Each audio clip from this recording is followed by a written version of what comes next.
첫 시간 주님께 안녕하세요. 대강교회 오훈 목사입니다. 2월 6일 월요일입니다. 하나님 우리에게 주신 말씀은 누가복음 8장 1절에서 15절입니다.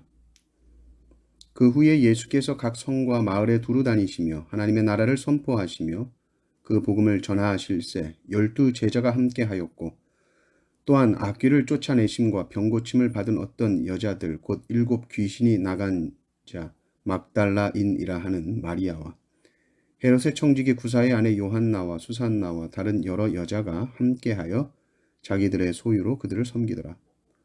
각 동네 사람들이 예수께로 나와 큰 무리를 이루니 예수께서 비유로 말씀하시되 씨를 뿌리는 자가 그 씨를 뿌리러 나가서 뿌릴새 더러는 길가에 떨어짐에 밟히며 공중의 새들이 먹어버렸고 더러는 바위 위에 떨어짐에 싹이 났다가 습기가 없으므로 말랐고 더러는 가시떨기 속에 떨어짐에 가시가 함께 자라서 기운을 막았고 더러는 좋은 땅에 떨어짐에 나서 100배의 결실을 하였느니라. 이 말씀을 하시고 외치시되 들을 귀 있는 자는 들을지어다. 제자들이 이 비유의 뜻을 물으니 이르시되 하나님 나라의 비밀을 아는 것이 너희에게는 허락되었으나 다른 사람에게는 비유로 하나니 이는 그들로 보아도 보지 못하고 들어도 깨닫지 못하게 하려 함이라. 이 비유는 이러하니라. 씨는 하나님의 말씀이요 길가에 있다는 것은 말씀을 들은 자니 이에 마귀가 가서 그들이 믿어 구원을 얻지 못하게 하려고 말씀을 그 마음에서 빼앗는 것이요. 바위 위에 있다는 것은 말씀을 들을 때에 기쁨으로 받으나 뿌리가 없어 잠깐 믿다가 시련을 당할 때에 배반하는 자요. 가시떨기에 떨어졌다는 것은 말씀을 들은 자이나 지내는 중 이생의 염려와 재물과 향락의 기운이 막혀 온전히 결실하지 못하는 자요. 좋은 땅에 있다는 것은 착하고 좋은 마음으로 말씀을 듣고 지키어 인내로 결실하는 자니라. 아멘. 말씀은 눈에 보이지 않는 씨앗 같습니다. 그러나 그 씨가 떨어져서 심기고 자라서 열매를 맺으면 그 씨와는 비교할 수 없는 엄청난 결실을 맺게 됩니다. 생각해보면 기적 같은 일이지요. 눈에도 잘 안 보이는 씨가 큰 나무가 되고 그 큰 나무에 수많은 열매가 맺혀진다는 것입니다. 말씀이 그와 같다. 그리고 하나님의 나라가 그와 같다는 말씀이시죠. 그런데 이 씨 뿌리는 자의 비유에서 중요한 핵심은 씨는 아무 문제가 없다는 것입니다. 모든 문제는 밭의 문제입니다.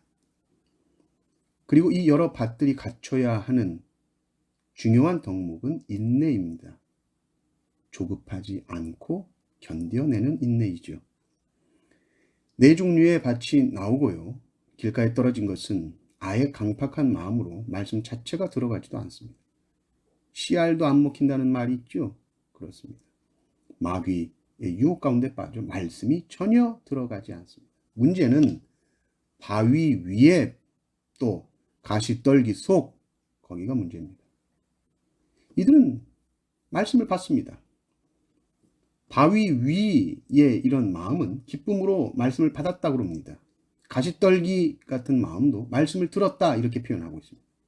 문제는 똑같이 지속되지 못하는 겁니다. 말씀이 맞다는 거 들을 때는 알겠어요. 그리고 그것이 옳은 삶이라는 것도 알겠어요. 고개를 끄덕입니다. 그렇게 살아야 하는군요. 그런데 문제는 시련이 닥쳐오니 믿음을 곧 버립니다. 13절을 보면 바위 위에 있다는 것은 말씀을 들을 때에 기쁨으로 받으나 뿌리가 없어 잠깐 믿다가 시련을 당할 때에 배반하는 자요. 이렇게 나옵니다. 믿는 기간이 얼마요? 잠깐입니다. 처음 믿는 순간부터 시련을 당할 때까지 그 사이 잠깐 믿는 겁니다. 시련을 당하면 배반합니다. 안타깝죠. 시련 그 뒤에 열매가 있는데 그것을 견디지 못합니다.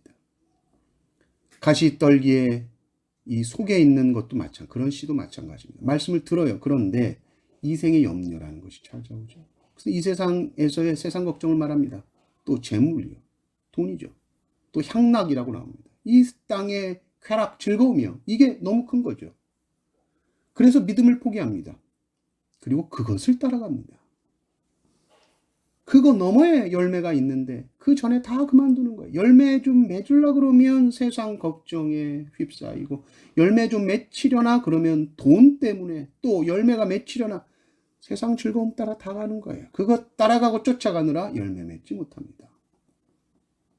그러니 열매를 맺는다라고 했을 때는 시련이 와도, 이 세상 걱정이 와도, 돈의 염려가 와도, 이 땅의 즐거움이 내 눈앞에 있어도 그것들을 물리치고 계속해서 말씀의 뿌리를 내리고 묵묵히 그 자리를 지키며 견디는 것이죠.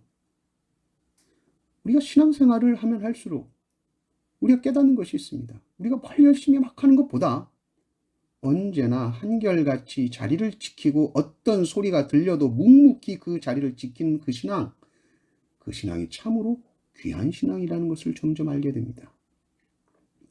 15절을 보십시오. 분명히 말합니다. 좋은 땅에 있다는 것은 착하고 좋은 마음으로 말씀을 듣고 지키어 인내로 결실하는 자입니다. 착하고 좋은 마음으로 말씀을 듣고 지킨다? 그럼 어떤 마음이 착하고 좋은 마음인가라고 했을 때 이것은 사실 평소에 알 수 없습니다. 시련 속에서 드러나는 마음이고 염려 속에서 드러나고 세상 쾌락의 유혹 속에서 그 진짜 마음이 드러납니다. 진짜 착하고 좋은 마음인지 그것은 결국 인내하는 마음이라는 것을 알게 되죠. 결실은 인내로 결실하는 것입니다. 아니 열매가 왜 이렇게 언제 맺히는 거야? 이런 조급한 마음이 아니라 열매가 맺힐 때까지 참고 기다리는 것입니다.